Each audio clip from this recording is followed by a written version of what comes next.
It was painful. Like, it was like my feet were literally on fire. I am stuck out the window and with my line boots on and everything else, and I just couldn't get no relief. My name is Doug Boehm. I work for SaskPower. I've been in the line trade probably a good 40 years.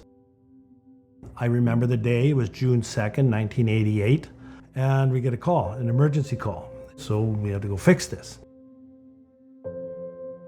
So when I was sidelining the pole, I was backing up to see, taking a look as I'm backing up, knowing full well that the line was there, but what I didn't know was how close I actually was. So I pivoted to see how close I was, and as I pivoted, my right foot dug in the ground and I tripped and I fell right on top of the line, 14,400 volts. I didn't go out, I remember it, and I had my mouth open and I couldn't close it. I do remember looking at my left foot when they finally got my line boot off, because they cut them off, and the swelling from the electricity had made it so you couldn't even untie the boots if you wanted to. They had to get cut off. You're awake, you know they're gonna operate, you look down the end of the bed sheets and your feet are sticking up like this. The next time you wake up, the sheets are flat. So now what are we gonna do? Because now there is no walking, okay? There is no way of getting out of bed. There is, how do I get dressed? I'm supposed to be that guy that experienced this accident, share my experiences, and promote why we shouldn't do what we did, and we should be looking at more of a safety-minded way of doing things as opposed to the way it was.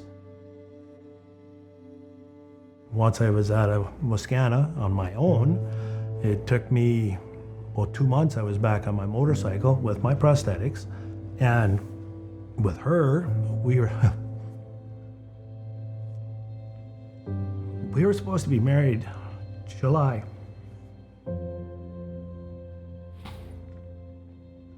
Hell of a way to get out of a wedding.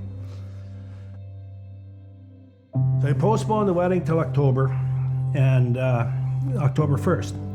So October 1st come along, I walked down the aisle, danced at our wedding. Was it a struggle? To say the least, but didn't stop a guy. Power, whether it be your wall socket or whether it be in the air, multiple lines or tower lines, it's all deadly, and it deserves the respect it is asking for, and not to take it lightly. And farm accidents, there's way too many of that. All it takes is that long, and then you end up with, well, these conversations.